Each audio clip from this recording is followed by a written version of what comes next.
Top quality और consistent performance के लिए सिर्फ सिल्वर पंप नाम याद रखना।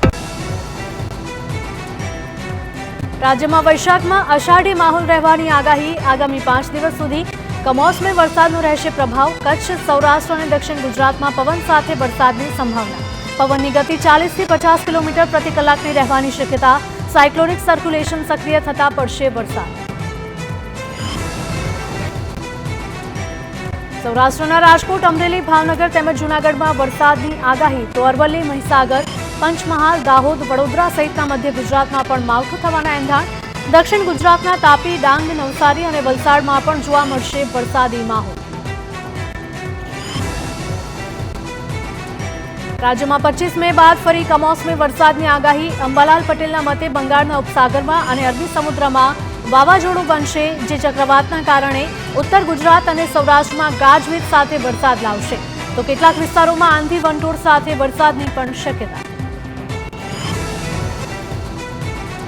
રાજ્યમાં કમોસમી વરસાદ બાદ કાળઝાળ ગરમી પડવાના એંધાણ હવામાન નિષ્ણાંત અંબાલાલ પટેલની 17 મે બાદ આકરી ગરમી પડવાની આગાહી અમદાવાદ ગાંધીનગર અને મધ્ય ગુજરાતમાં આકરી ગરમીના એંધાણ કેટલાક વિસ્તારોમાં તાપમાન 44 ડિગ્રી સુધી પહોંચી શકે ભરૂચમાં મિની વાવાઝોડા સાથે વરસેલા વરસાદે વિનાશ વેર્યો અને ખેડૂતોની મહેનત પર પાણી ફરી વળતા મુશ્કેલીમાં મુકાયા અંકલેશ્વરના હાંસોટ પંથકમાં ભારે વરસાદથી ડાંગરના પાકને મોટા પાયે નુકસાન પલળી ગયેલો ડાંગરનો પાક બચાવવા માટે ખેડૂતોએ મથામણ કરી છે